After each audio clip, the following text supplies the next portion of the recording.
সোমবার দিন আমরা মন্দারমণি থেকে 11:30টার মধ্যে বেরিয়ে পড়েছিলাম আমাদের বাড়ি ফেরার উদ্দেশ্যে। কিন্তু বাড়ি যাওয়ার আগেও আমরা আরও একটা জায়গায় গেছিলাম, যেটা কিন্তু আমাদের প্ল্যানের মধ্যে একদমই ছিল না। তো সেখানে আমরা কিভাবে পৌঁছালাম আর কিভাবে প্ল্যান হলো সেটাই স্টোরিটা আপনাদেরকে শেয়ার করছি।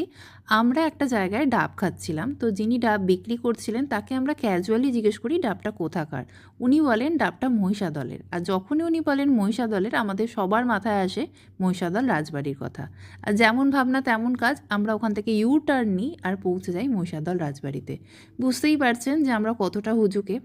আর সেদিনকে মহিষাদল রাজবাড়িটাকে আরও সুন্দর লাগছিল, কারণ ওয়েদারটা জাস্ট অসম্ভব সুন্দর ছিল। সানি ব্রাইট ওয়েদার ছিল, আর মহিষাদল রাজবাড়িটাকে অপূর্ব লাগছিল। এই রাজবাড়িতে ঢোকার জন্য পার পারসন 20 রুপিস করে লাগে। এখানে রাজার শয়নকক্ষ আছে, আসবাবপত্র আছে, অস্ত্রাগার আছে, বিশ্রামাগার আছে, এরকম অনেক কিছুই আছে। ভেতরে কিন্তু স্ট্রিক্টলি প্রহিবিটেড ভিডিওগ্রাফি আর ফটোগ্রাফি, তাই ভেতরটা আপনাদের দেখাতে পারলাম না। এখানে খাওয়া দাওয়ার ব্যবস্থাও আছে, আপনি যদি আগে থেকে বুক করেন তবেই কিন্তু খাওয়া দাওয়া ওখানে করানো যায়।